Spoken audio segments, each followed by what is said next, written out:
ထိုင်းစကားတရ32လုံးရှိပါတယ်။တန်တိုတရတန်ရှည်တရဆိုပြီးလေ့လာရပါမယ်။ဖြင်းနဲ့တရတိမှစကားလုံးဖတ်တတ်အတန်ထွက်တတ်မှာဖြစ်ပါတယ်။ထိုင်းစကားအရေးအဖက်အပြော300ဘတ်ဖြင့်သင်ယူနိုင်ပါပြီ။สระอะสระอาสระอิสระอีสระอึ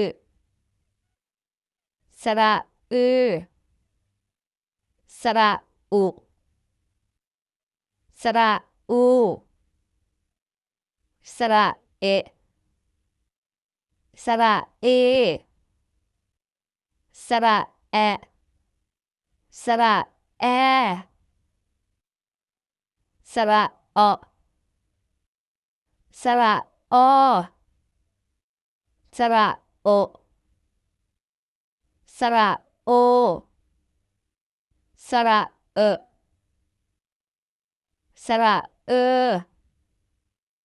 สระยะสระยะสระยะสระ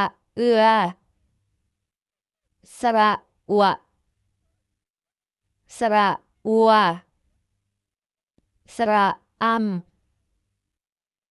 สระไอไม่ม้วนสระไอไม่มาลาย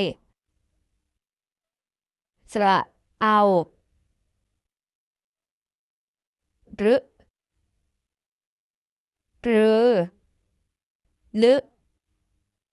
ลือรอหันไม้ไต่คู